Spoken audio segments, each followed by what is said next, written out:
The iPhone 8 Plus might have some fancy camera tricks up its sleeve, but is it really worth buying its bulky frame ahead of its sleeker rivals or the potential of the iPhone X? Like its smaller non-Plus sibling, the design of the iPhone 8 Plus has barely changed since it was introduced in 2014 with the iPhone 6 Plus, but it has aged worse.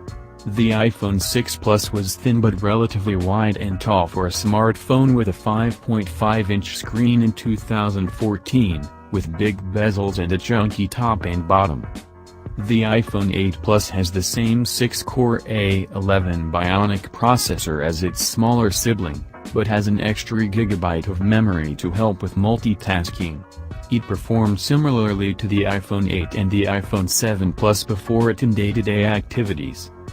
Battery life is solid, lasting over 32 hours between charges on average, an increase of 5 hours on the iPhone 7 Plus, meaning that you'll be able to make it to lunchtime the next day if you forget to charge it overnight.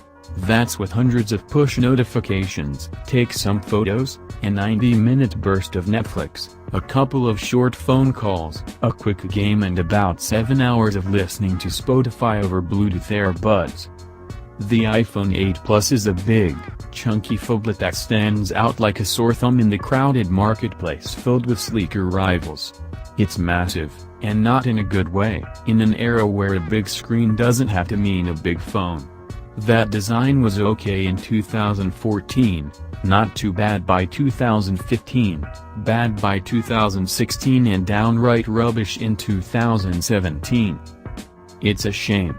The innards of the phone, the camera on the back and the battery life are great.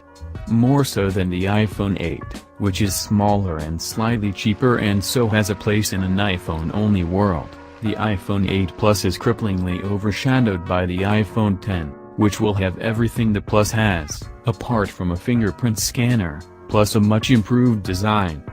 If it was cheap, that'd be fine, but it's not. £800 is a lot to spend on a compromised phone. If you're an iPhone-only buyer, for once my recommendation is fairly straightforward: don't buy the iPhone 8 Plus, at the very least until you've seen what the iPhone X is capable of in November.